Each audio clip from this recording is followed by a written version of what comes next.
Okay lang naman pong mag-enjoy sa mga kinita nating pera. Pinaghirapan din naman po kasi natin ang mga ito.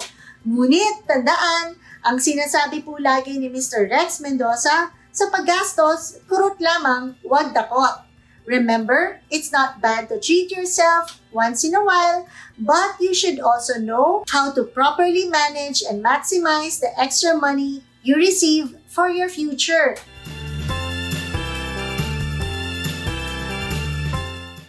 Hi, this is Jung Fernando from Brandfair Financials. Kamusta po kayo mga ka-RFF? I hope everyone's keeping safe and well. Excited na ba kayo for Christmas? Nandyan ang kaliwat ka ng reunions, mga regalo, Christmas parties at handaan. Pero I'm pretty sure ay mas excited na kayo sa inyong mga 13th month pay at bonuses. Malamang hindi nyo pa man po natatanggap ang mga ito, ay marami na kagad kayong naiisip na bilhin at gastusin mula dito. Pero konting preno lamang po sa pag-give in to your shopping urges and in finding reasons to justify your expenses. Baka naman po kasi gusto nyo din pong alamin muna kung paano mo din pwedeng ma-maximize ang extra money na ito and to make it last longer. Kaya naman po, before your bonus vanishes just like that, here are 5 money management tips to help you stretch that 13th month pay and hopefully guide you in managing that extra pay. First on the list is pay your debts. Maybe your debt from a friend, credit card, or amortizations. Wouldn't it be a relief if you'll be free from debt or pay some of it before the year ends? Pwedeng-pwede mong gawin yan using your 13th month pay. After all, matuturi naman nating windfall ang mga ganitong klase ng bonuses, so make it worth it din naman po. Some people may not prioritize paying off their debts, but you need to realize that this will set you off to a good start for the coming new year. Ika nga, clean slate, di po ba? Use your year-end bonus to pay your debt or at the very least, lower it down. Di naman po kailangan ipambayad mo ng buo ang bonus mo. Siyempre, may iba ka din namang mga pangangailangan, pero maganda po sigurong i-consider na part of these kinds of obligations ay mabawas-bawasan mo na din po. Before you think of splurging everything, set aside some of your bonus to settle these debts first, and pag may natira, extra bonus pa ito for you kasi mas masarap pa rin po ang pakiramdam ng gumagastos ka nang wala pong utang na nag-hunt sa inyo. The second tip is invest in yourself. Maraming tao ang nakakaligtaan ang aspeto na ito. Keep in mind that your most important investment is yourself.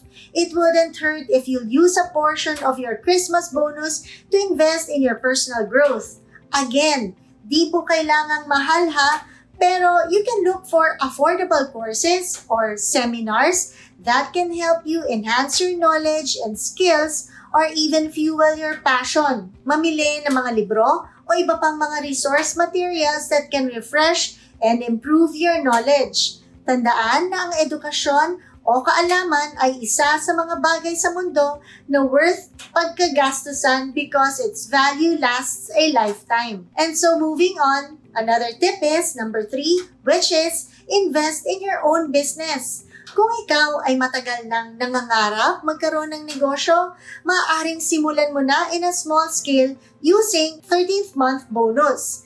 Mamili ng mga pakonti-konting gamit, supplies, and stocks na maaaring parte ng inyong puhunan sa dream business nyo. Dahil kung di mo sisimulan ngayon, kailan pa?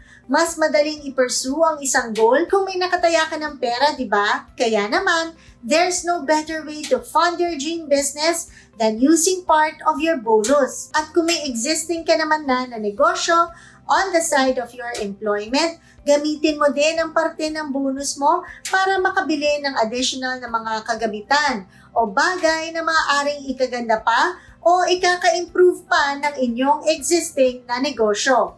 And so, the next tip is number 4, which is to financially secure yourself. Secure yourself with an emergency fund, HMO, or life insurance coverage. Di ka magsisisi kung dito sa mga bagay na ito mo gagamitin ang 13th month pay mo. Start building up your emergency fund kung wala pa. At kung meron naman po, ay dagdagan naman po natin ito kahit papano. Or simulan mo na din to buy your own HMO coverage maliban po doon sa pinoprovide ng kumpanya ninyo. Pwede rin naman pong i-consider bumili na rin kayo ng life insurance plans. Siguro naman wala na tayong dapat pang dahilan para di gawin o i-execute ang mga bagay na ito. Alam po kasi namin na one of the struggles for many employees is not having enough money to start these savings and investments. For an ordinary employee, saving isn't that easy, especially with the financial obligations that usually eat up one's salary. Pero tandaan natin na ang 13th month pay ay isang magandang opportunity upang makagawa ng sarili mong emergency fund o makakuha na ng HMO kung wala pa at simpleng life insurance plan. Remember that these things will serve as your safety net that will protect you and your loved ones when life's uncertainties strike. And last but not the least is tip number 5, which is to prepare for your retirement. Marahil ang iba sa atin ay sasabihin, ay, masyado pa akong bata para isipin ang mga bagay na ito. Well, kung titignan natin, mabilis lang ang panahon ha. Sooner or later, magugulat ka na lamang na wala ka na palang oras para makapaganda para sa bagay na ito. Kaya naman, habang may oras pa, habang malakas ka pa, at habang nakakatanggap ka pa ng mga bonuses katulad ng 13th month pay, ay planuhin mo na din at gawan mo na ng paraan ang retirement mo. Consider it as a gift for yourself and for your family. Good thing is, sa mga panahon ngayon ay napakadami na rin pong options na pwedeng pagpilian para makapagpundar ng pera para sa retirement natin. Nandyan po ang mga actively managed funds katulad na lamang ng mutual funds at unit investment trust funds, kung saan hindi nyo na po kailangan problemahin pa kung saan pwedeng ilagak ang inyong mga pera upang kumita o lumago ang mga ito. Meron po kasi itong mga full-time fund managers na mag-aalaga ng pera natin at palalaguin ang mga pondong ito. For those who are interested to know more about these products, please feel free to comment down below or message us at info@rampfer.com at malugod po namin kayong i-assist.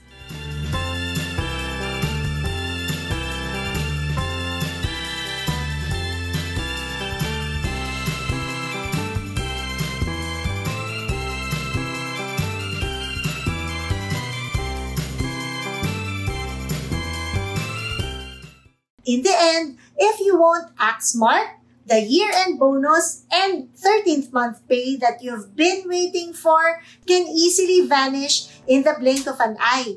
Imbis po na puro gastos agad ang iniisip natin, carefully consider and decide on what to do with these bonuses first.